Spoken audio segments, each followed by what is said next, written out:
Before we get into the concept of seeing God, it's going to be helpful to consider the concept of the plural of majesty.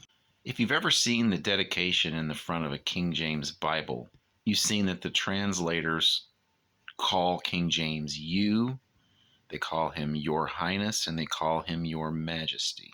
Well, if they use thee, thou, and thy in the King James Bible, why don't they call him thee and thou? And why don't they say thy highness and thy majesty? That's because in King James language, you and your are technically plural. Thee, thou, and thy are technically singular.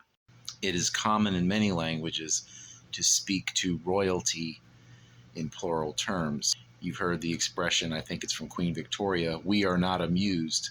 She's not speaking of a group of people, she's speaking of herself. She's the queen. This plural of majesty is also found in ancient Hebrew.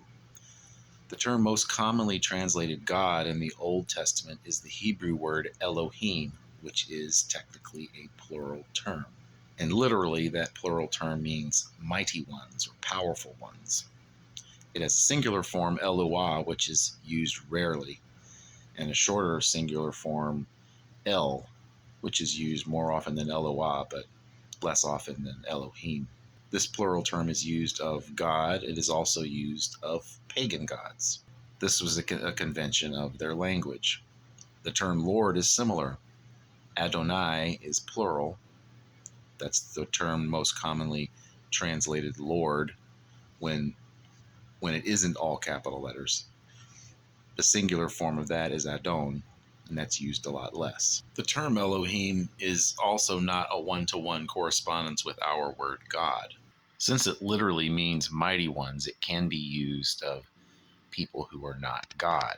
For example, in Psalm 8, it says, you have made him a little lower than Elohim.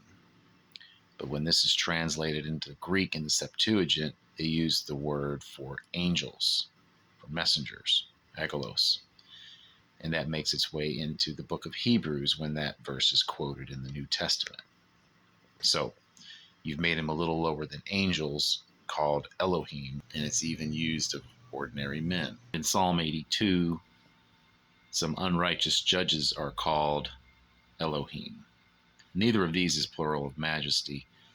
They're both actual plural, angels and judges. The use of Elohim in this manner doesn't mean these people are gods. There's still only one God. When the term Elohim is used singularly in the Old Testament, and then that passage is quoted in the New Testament, the Greek word theos, which is singular, is used because Greek apparently doesn't have this, or at least it's not a common convention. And I'm not an expert in Hebrew or Greek, so look any of these things up for yourself.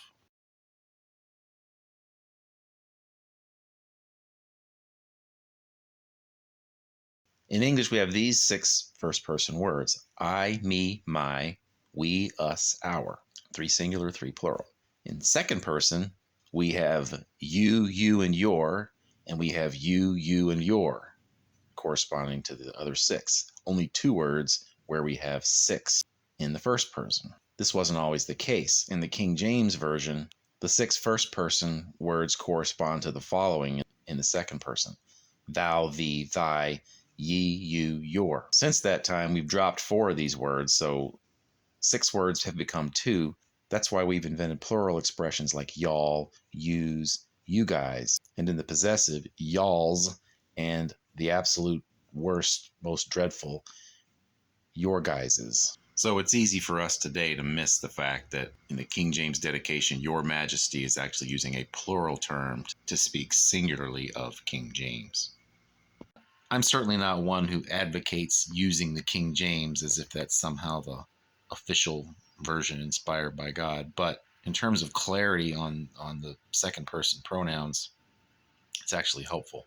There's a verse where Jesus says, Satan has demanded to sift you like wheat. Jesus says this to Peter. Today, it's unclear. He's demanded to sift you. Is that Peter? Or is that Peter and the other apostles? In the King James, since it says you, that tells you that it's plural. You read the modern translations, you don't know because of the ambiguity.